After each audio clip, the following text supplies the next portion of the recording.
Decide you. All right, welcome to class 4, part 2 of painting the dynamic sky that glows. Yeah, this is an interesting mix talking about chroma and color strength. I painted it black and white and then glazed in with acrylic. So this is an acrylic painting and it's actually pretty big. I think it's 24 inches wide by 30 inches tall. And I did a small version of this, sold it, and asked permission to paint a bigger version. And so this is just kind of an exaggerated version of, chroma and color strength, and really just having those reds blend out to the grays, the bright yellow band of sunset. And so it's kind of fun. And I'm just going to show you guys a couple examples of acrylics that I've been working on lately here. So I'll get this guy out of the way. During the break, I went ahead and just wiped on Indian yellow onto the panel here. So that's fast drying, bright yellow, very warm color. So here is one of the paintings I did. Again, all of these were done in black and white first. And then I went over and glazed them with acrylics. So this one is very low chroma, right? The saturation is quite low. And just hints of color, a little bit of warmth in the grasses, a little bit of green, some blue, and then just really kept it soft and hazy. And when I bring up a high chroma painting next to it, you can really see that difference of punchiness. Again, the strength and saturation of the color. So this one, I really wanted to do a side view, side light versus a backlight, which I normally do, and really wanted to play up the warmth hitting these coastal trees here. And so that was kind of fun. That's kind of my homage to Maxfield Parish there. Michael, and then I did, go ahead. Did you say that one was all acrylic? Yeah, all three of these are all acrylic. Yeah. Thank you. And then I did one with just kind of purples, and really wanted to make, again, kind of celebrating the light and how it's kind of enveloping, kind of a soft light, very purple. So there again, this one I would probably consider a higher chroma. All the colors are fairly pure, whereas even this one has some areas where the colors are really soft and diffused. But yeah, I'm having fun with glazing and different mediums using acrylics.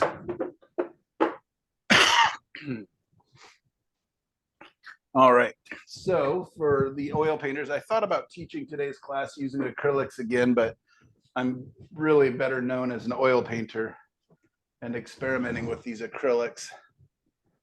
So this will be a wipe away, and it's basically going to be yellow and reddish colors, and I'm going to be using the black to make some grays to create some of my darks and really try to bring in this warmth. I'm going to change these trees because they're kind of boring to me a little bit. So what I've done is I just brushed on some Indian yellow. So my colors up here, I've got a titanium white. I've got cadmium yellow light. I've got Indian yellow, again, the color that's on there now, which when I wipe it away, will get even brighter. Kind of think of Indian yellow as kind of the color of the sun there, their sunlight. I've got a naphthol scarlet, which I'm using in place of a cadmium red. It's a semi-transparent, but a very warm red color. Quinacridone red, which is going to be my coolish red, a red that leans towards purple. So my naphthol scarlet leans towards orange. My quinacridone leans towards purple. It's a very transparent color. It can be made very, very bright, or I can subdue it really nicely. I use that as opposed to an alizarin, which is hard to make a real vibrant color out of. I've got ultramarine blue, and I've got manganese blue hue. Over here, I do have a couple colors that are not normally always, or not on my palette very often. This is just called a neutral gray, color by Gamblin. And I've got today, instead of a Payne's gray, I actually pulled out ivory black. And ivory black is an interesting black because some of them are very opaque and have a big coverage, but ivory black is a semi-transparent. So I'm able to neutralize it really quickly. Meaning just a little bit of white and all of a sudden it grays down really nicely. Let me grab a palette knife here. Just gonna grab a little bit and grab some of my white. And it makes really just kind of a very dead neutral gray. Right? It's just very, it's just a grayish gray. So it's a nice color. When I mix that with another color, I get these really interesting kind of in-betweens. So let's use an example of, oh, and the color underneath that is a transparent earth red or an oxide red or oxide brown. It's a great color, especially I typically will do a lot of my sketching. Maybe I'll do a little bit here. But I'm going to grab this quinacridone just to show you guys. When I mix just some white, it's going to turn to bubblegum. Just so pink, so vibrant, right? Rarely do I need that bright of a pink, even though it's so beautiful. Also, quinacridone red with either of my blues, but I'm grabbing my manganese blue here, makes these beautiful purples. Isn't that great? But a lot of times that's just too vibrant. Like if I was using this in my clouds, it's just a lot. So I can just mix a tiny bit of my black into that, tiny bit of my white, or I could just grab from my gray here. And what happens is it's just a way to kind of neutralize that purple. So it's still a purplish color, but much more neutral. So yeah, I'm not scared of black. I rarely have black on my palette, but it does do beautiful things. Let's go back to that bubble gum.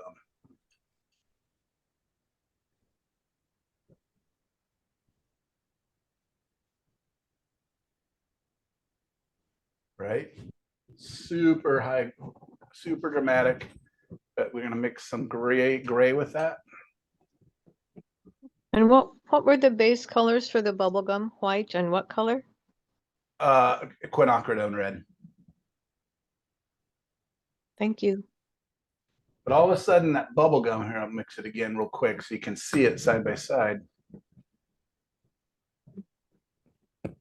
All of a sudden that bubble gum color becomes much more useful in my landscapes. Again, that bubble gum might be really exciting, you know, on certain areas of a sunset, or especially like illuminated flowers or something like that. But you guys see how these colors are much more realistic and much more useful. So if I did this quinacridone and I was going to neutralize it by mixing across the color wheel, what color would I use to neutralize red? Green. Green. So let's make up a little bit of green. And you're going to get a similar effect as in the neutralizing of the color, but it changes the color. So I've got a nice vibrant green here. Let's mix that with a bit of this quinacridone red. Ooh, that quinacridone is so strong. Man, I might have to use all this green.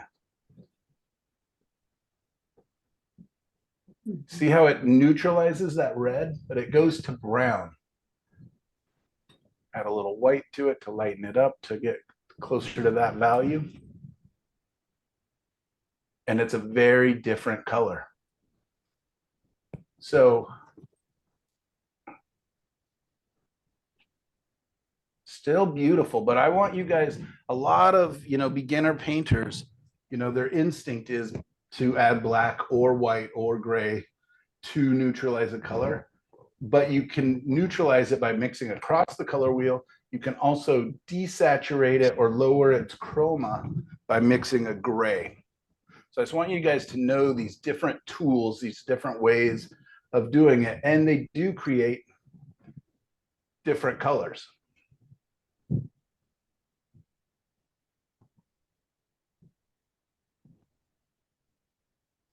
All right, let's clean this up. But yeah, almost always when I have a very much a beginner class, the instinct is just to add black and white. You know, white to lighten it up, to make a tint. But if you do that with like a pink, right, or a red, and you want to make it a brighter red, it doesn't do that because the white is cool and will cool down your color. That's a wonderful mauve purpley gray. I like that a lot.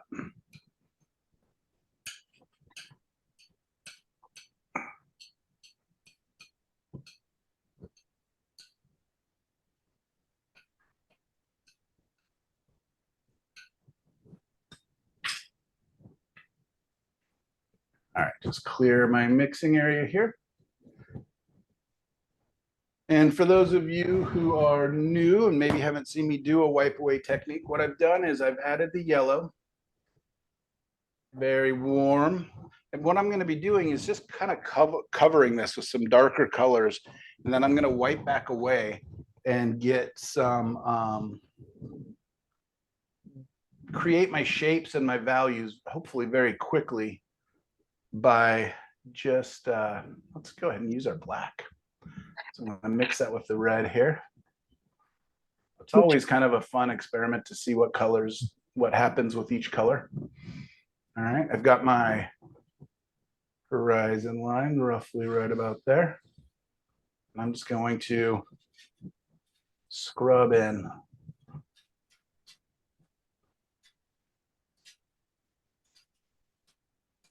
Was that an ivory black? It is ivory black, yeah. Okay. Again, not a color I use very often, but it is a somewhat transparent black. So it gets these nice effects. You can already see where when I'm putting it on thinner, these little bits of color kind of come through. Mm.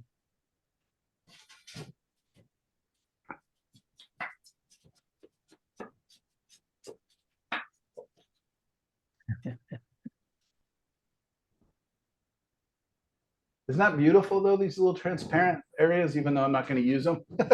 It's popping through.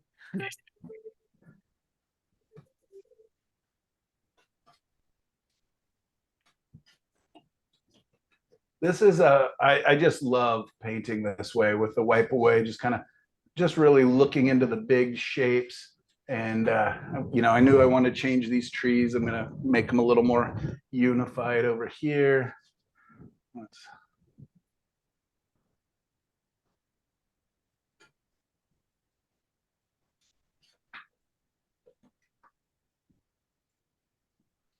Let's get a little bit of dark up into the sky.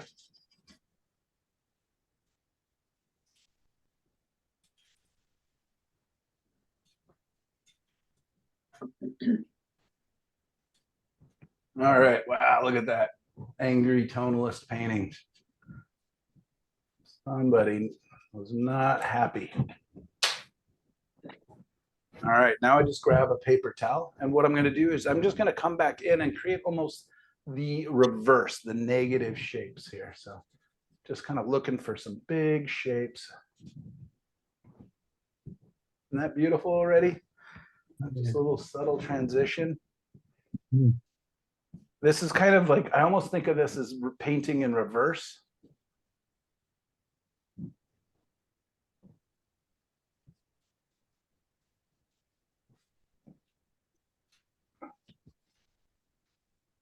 Almost like sculpting or carving away at the image.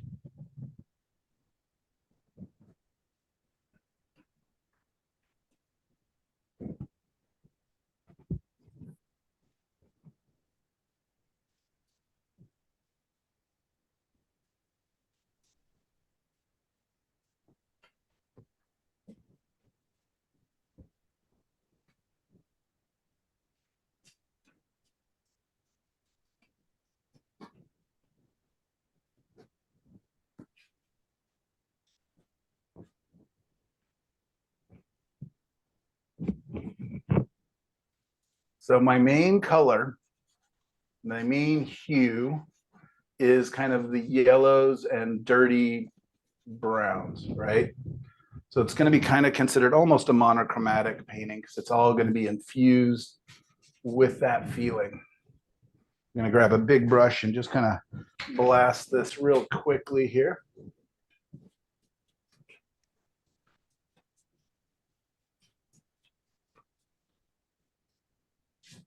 Excuse me, Michael, are you using any Galkid or Galkid gel with that yet? It has a little bit of an alkyd, which is brand new, the first time I've ever used it, which is a fast drying medium. I'll let you know how it goes, but so far it's kind of nice, but it should make it so this layer dries very quickly. So like within a couple hours, but it's also going to mean I need to kind of get this wipe away done pretty quickly. All right, so super atmospheric, super moody, super makes you almost have a headache as you try to focus on it. So what I'm going to do is now I'm going to come back in with a little bit of Gamsol. Gamsol is my paint thinner. I just take my finger, put it behind the paper towel here, and then barely dip it. It's just kind of a little bit wet right on the tip there. And now I can use that to come back in and really get back to some of that light panel that's underneath there.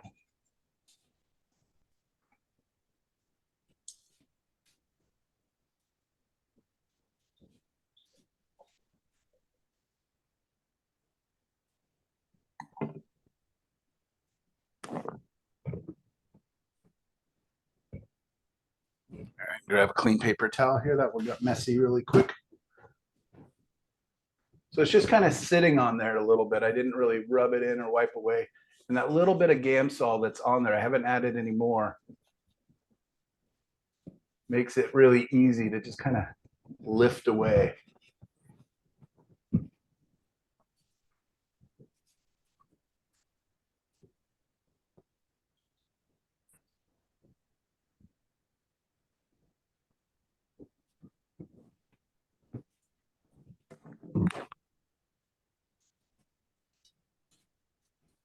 And again, it's just like painting it almost in reverse. It's like I'm just kind of sculpting. I'm just looking for hopefully interesting shapes.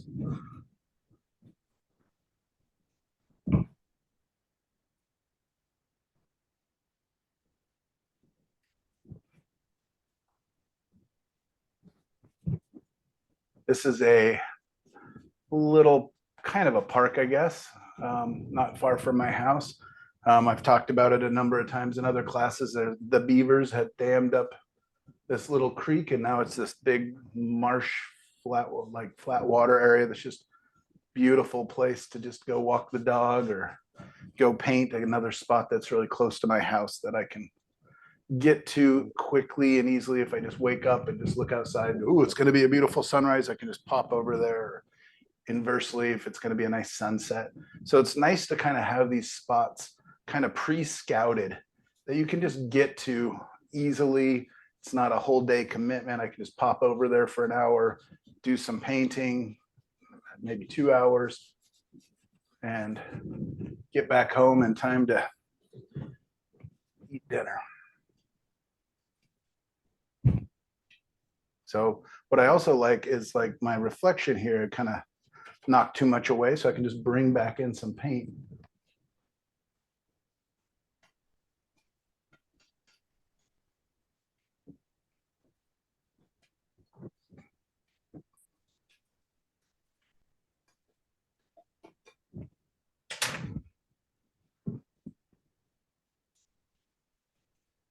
So what we're dealing with as far as chroma again is because I've added these browns in here, I've got this kind of very desaturated colors. And then when I want to get to where the sun is going to be rising behind these trees and I want a stronger, more vibrant yellow or whatever colors it is I choose to put back there, I can come back in and I'm preserving that luminosity.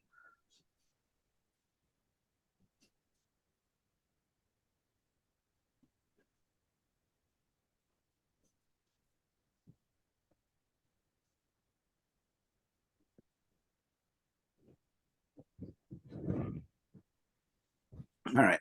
Now what I'm going to do is I'm going to take a soft touch. I don't have any Gamsol because what I want to do is get a slightly lighter. I'm going to bring in some of the ground forms and some of a little bit of radiant light that is hitting the ground. So you see how that all of a sudden appears to be. Mm. I can do that with the tops of some bushes in here.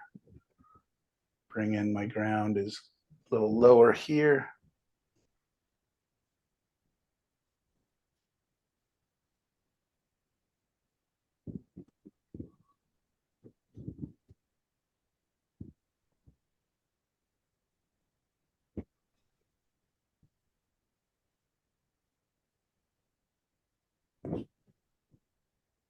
So you see how it just has a hint of hopefully some bushes, some ground.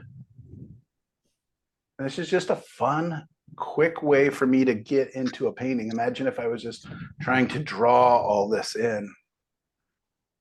The amount of time I'm saving, and it's very easy to make changes still. Like I can just add paint back in. I can continue to wipe away. So I'm gonna grab a soft brush and smooth this out a little bit. And then I'm gonna come in and really start to bring in that light.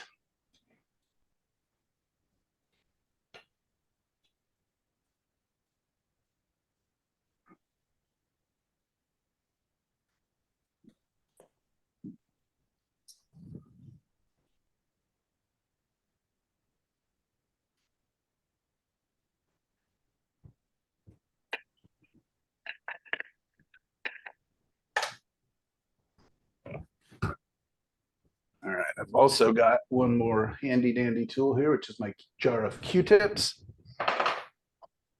And I can come in and really start cleaning up some of the areas here.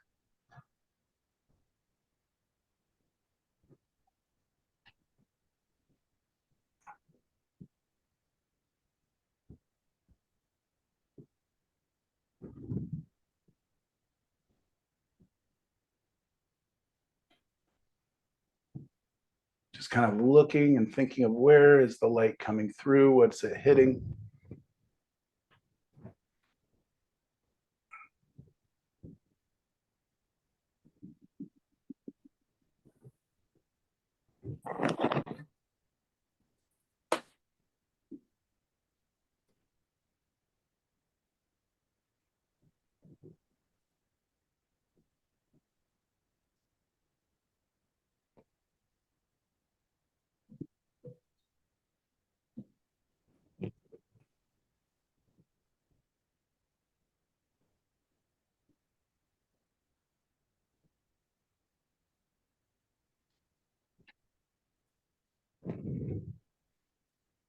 Are you guys able to see it okay, or is it too glary? Oh, it's good. It looks Can good. see it. Good.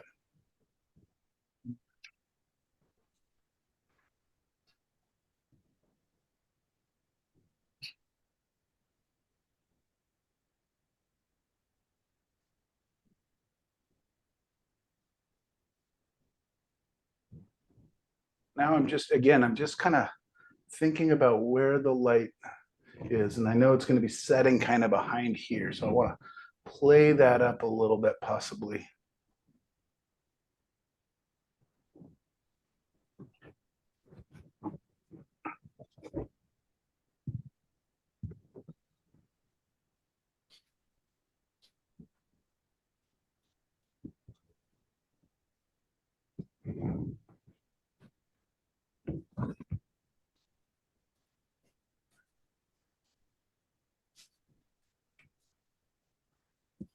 Unfortunately, we haven't quite found a way to make this work with acrylics just yet, or at least not too easily.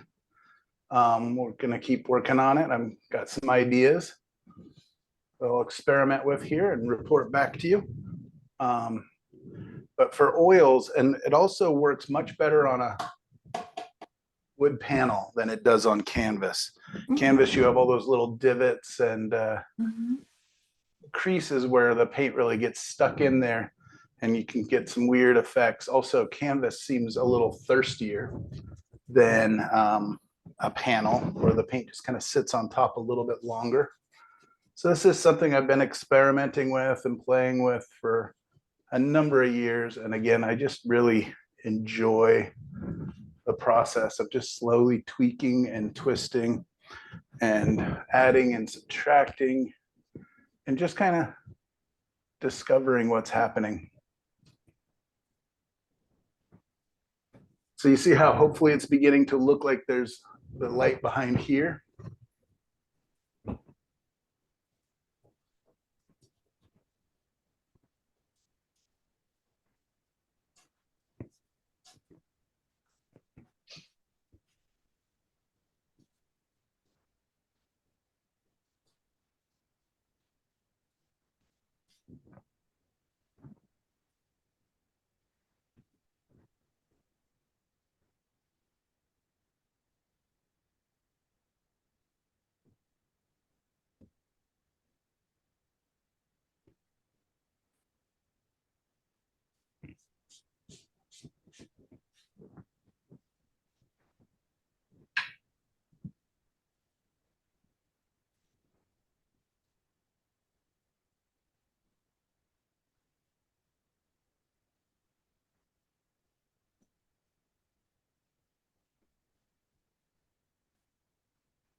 So now I can grab my Indian yellow again.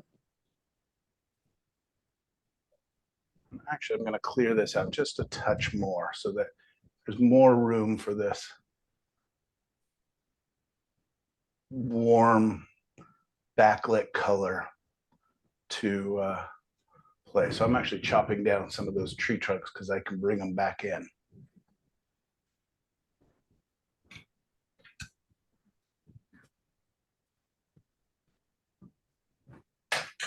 So I can grab my Indian yellow.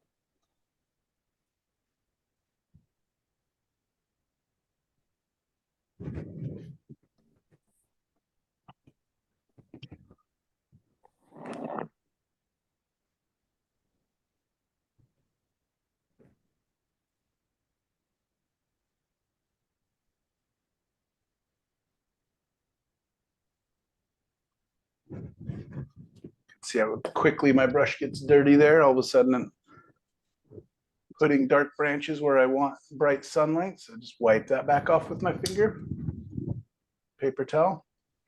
Grab some more color.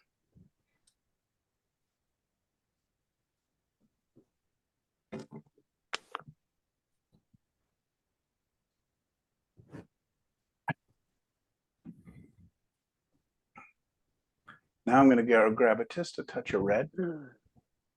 Mix that with my Indian yellow. And I'm going to blast out some of these areas so they really look like they're being backlit.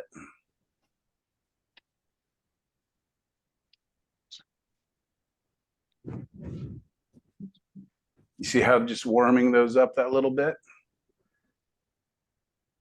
And don't worry, I'll come back in and clear out because I realize those colors are getting kind of dark, but they're just sitting right on top, so it's okay.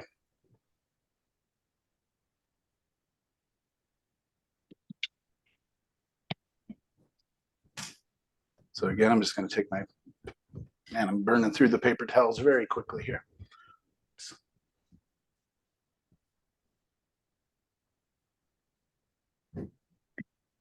Yeah, you see how much warmer all of a sudden that is? Yeah.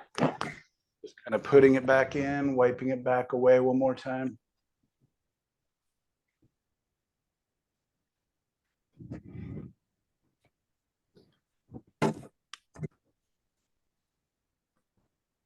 Is anybody painting along? Yeah, I'm going along with my tablet. All right, plus you're an acrylic painter, so that'd be tough. Yeah, this wispy thing you're talking you do is it's something I was trying to do last week, and I still haven't got that one figured out yet. So No, I don't know if it works with acrylics very well. Cheryl does a little bit of it, but she just does it in little areas, right, Cheryl? Yes, and I lived out with a a damp brush as well. I don't pick it Ah. up as much with anything Gotcha. else. You can mold it a little more. Yeah, that's what I was gonna try next, but yeah, the wispy thing is driving me batty, but I don't do wispy as a figurative painter. Yeah.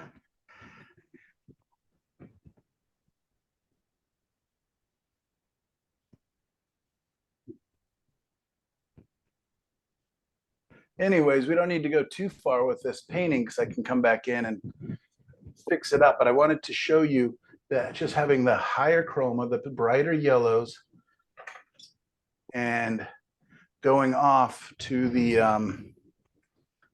less chroma, the more grayed down version of the colors, the earthier colors, how all of a sudden I can kind of get that feeling, hopefully, of warmth and of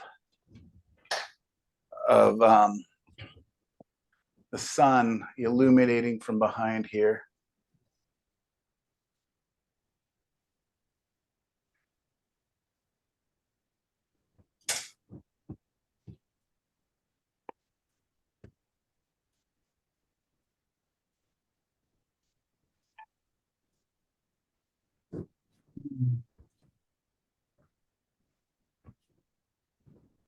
Now what I can do is just grab sorry about how loud those brushes are. I'm just going to grab a brush and actually just kind of shape some of these trees using the paint that's on there. This is a dry brush, meaning I didn't load it up. I could have, but there's plenty of paint still here in the darks. So I can just use that to kind of create some hopefully interesting shapes.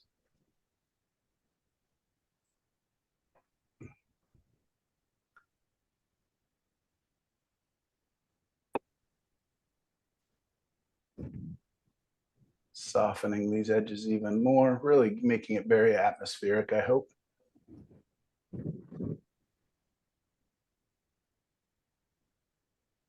And a lot of times with these wipeaways, I will just kind of step back, after I've kind of got the big shapes knocked in, let it set up. It doesn't take long, an hour or two. By the end of class, I'll be able to kind of come back in and revisit.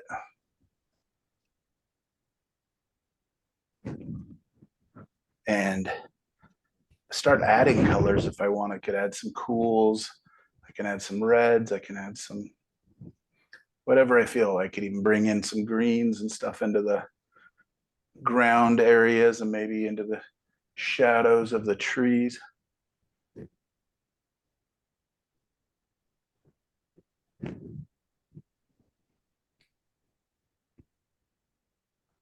So this is saturation, but done through a very monochromatic, again, just kind of yellows and browns, little bits of kind of reddish browns.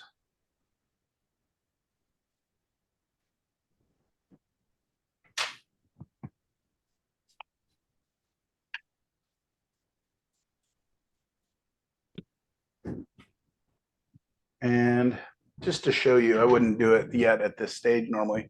I can just grab a little bit of my darks, put it onto a brush with a little more control here, and I can just bring some of those trunks back in.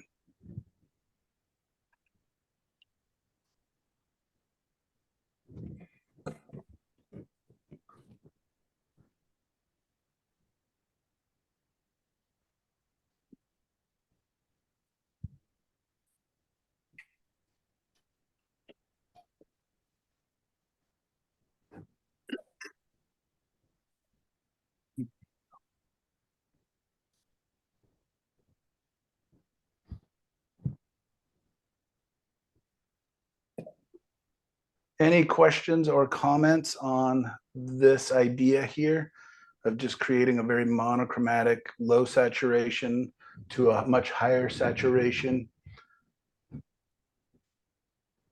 It's just amazing how fast you create it. It's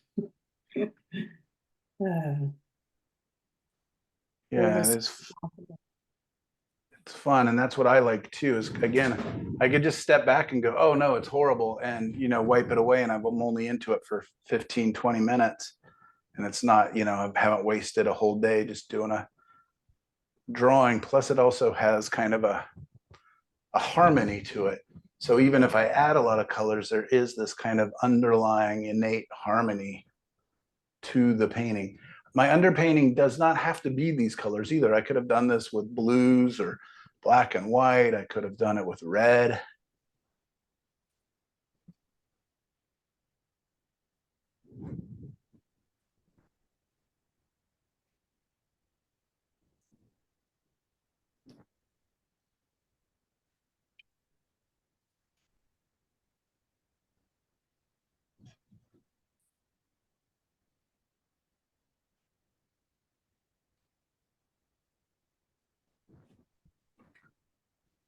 But I do love my tonalism, so. One of the things I noticed in photographs, reference photographs, or even the sky, and as many times the yellows look, and the yellows and peaches and whatever, look so pure. And then when I try to duplicate that, if it's pure pigment, it doesn't look right. And if I put white in it, it doesn't look right. But I see that that looks very pure. Is that because you started with a toned canvas? I mean, that definitely kind of helps because it has kind of that to go back to, but it's, you know, definitely a contaminated toned canvas, right? It's not going to go all the way back unless I had let that yellow really dry. I just did it during the break. So, yeah. And I also cleared it off, right? I cleared off most of the paint and then came back in and added the paint over the top. Also the fact that that yellow is very transparent. So as I thin it down, it almost gets brighter because the light's getting through it, hitting the light of the canvas or panel in this case, and then able to bounce back through. So, okay, so here will be a good example. I used a bit of a transparent red into this, and then whatever that color was, that kind of gray, purpley color that we use when we were showing examples of color mixing. So watch what happens when I come back in. Let me brush it out real quick.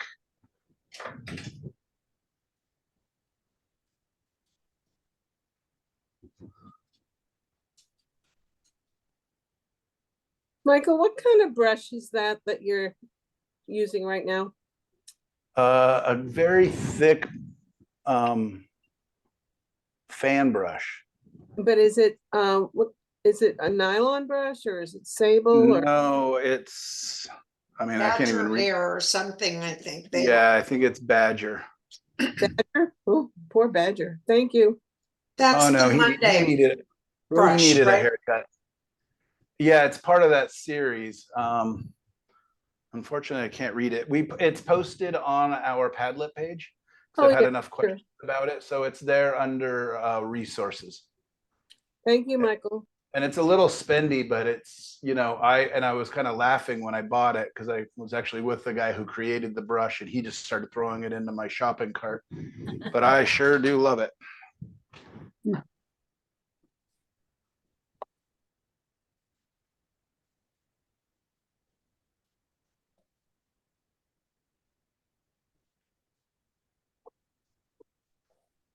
Yeah, and it's interesting to me how sometimes the transparency, look at that. Sometimes the transparency of the paint is a different color than if I just tried to lighten it with white. In fact, a lot of times, like I can, and so, yeah, a lot of times using the transparent paint in a transparent way, like a glaze or right here where I'm wiping back through, you see how all of a sudden these colors are starting to reveal themselves? How it was just a big gray band with a little bit of red at the bottom. And see how now that it's becoming transparent, the light's getting through, hitting the surface and coming back. And it becomes this slightly different version of itself.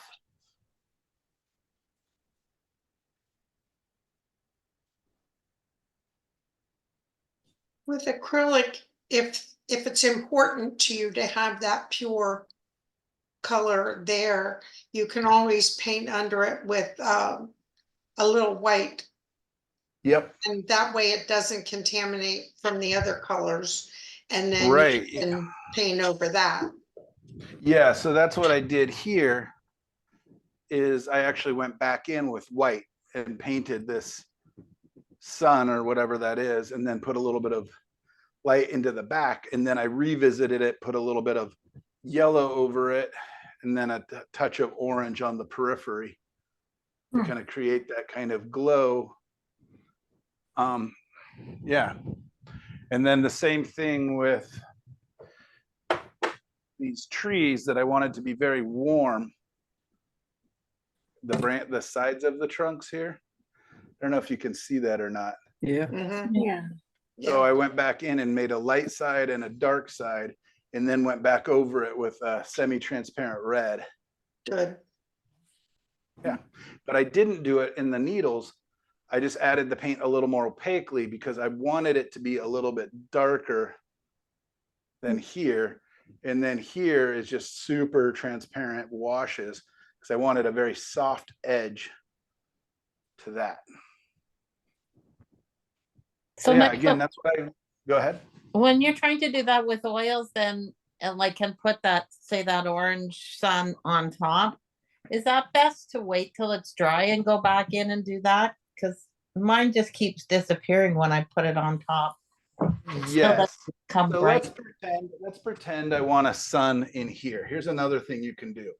So let's pretend that it's just not like a big area of light. Let's pretend that the sun is actually peeking from behind. So I'm just going to take my paper towel, push hard, give it a little bit of a twist. And all of a sudden, let's even do it with a touch of Gamsol, just a touch. I do not want it to drip. Wow. Awesome. Thank you. I'll wait for it. Mm. Right. And then I Mm. reflection down here.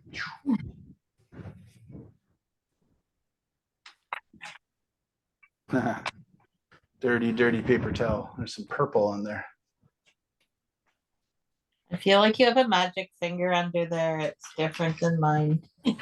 Well, it doesn't have a long fingernail, that's for sure.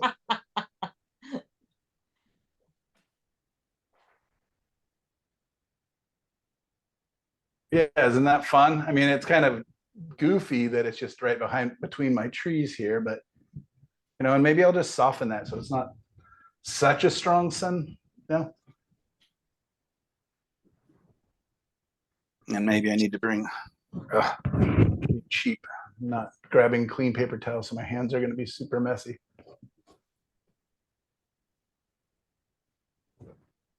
Nice. But yeah, isn't that kind of moody? And you know, it's not well done. It was, you know, but it was fun. It was fast. I can definitely come back in and visit this.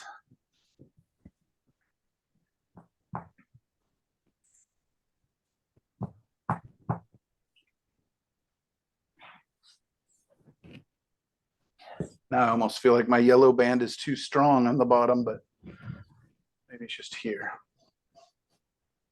Create a little more of a transition. And the good news is, and a couple of the students in class have been using these techniques to great effect. Definitely go visit. And you'll see some of the students that are using the wipe away and really pushing it and taking it to doing different things that I haven't even done yet. And that's so fun for me, is when I just introduce an idea, introduce a tool, and then you guys just start going, yeah, that's cool what Mike did, but what if I did it this? What if I did that, right? We're all coming up with our own iterations and own ideas of what these tools can do. And what's really great is often this is just the underpainting.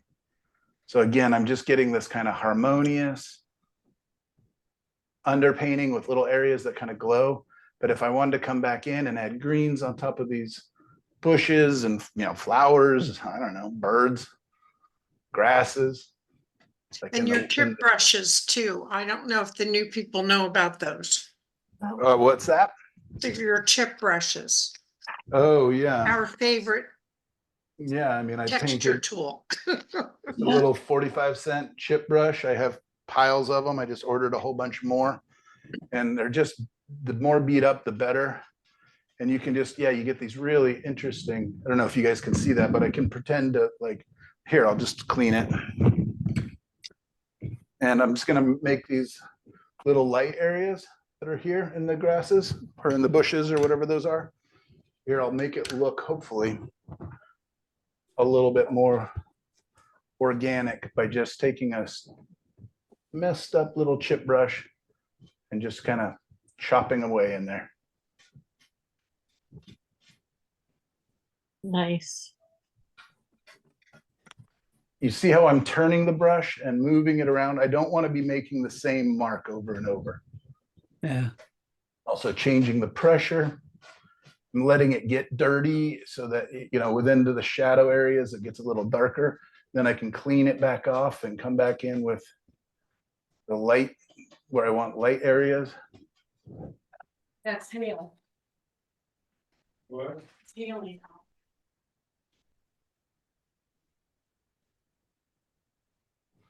Fun. All right. Is that enough for this poor guy? Good. That's great. Looks like a tonalist painting.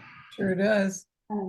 Don't know how we got one of those in here. Yeah, weird surprise.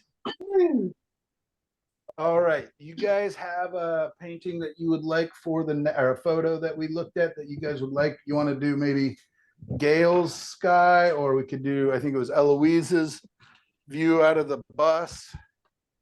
Some Here, I'll color. just show the two. I've got Gail's picture here, Beautiful. and I've got Eloise's photo from the bus window. Gales. And what I'd else like do I to, got? I'd like to see one that show those rays of sunlight coming out of it, just to see how you do those rays. Well, I kind of wouldn't. Yeah, because I just don't think that's, I think that's the light hitting a dirty window. Okay, I'm pretty notorious for having a smudged camera lens. So most of my photos have that, but I'm starting to actually bring that into my paintings a little bit. I just think it kind of adds this like magical little thing. All right, well, we And the can try it. camera And I do, lens will do that. there are some in the far back that I can see. So yeah, we can do that. Eloise, are you okay if I paint from your photo? Yeah, absolutely. As if I cared what you said, but yeah. All right. Great. Let's take another little, just a short break while I change and clean up, and my hands are filthy. Kept grabbing dirty paper towels there. So let's take a 5-minute break and we'll come back for the another demo, and we'll do Eloise's. So it'll be kind of similar. Do you guys want to see another wipe away? And then I'll keep taking it a little bit further this time. Sure. And that way I'll actually be able to use the wipe away to show you some of the light ray kind of techniques. That painting's pretty funny. My little Sounds tree good. trunks are so goofy. Looks like just a bunch of Q-tips hanging out on a bank of a pond. All right.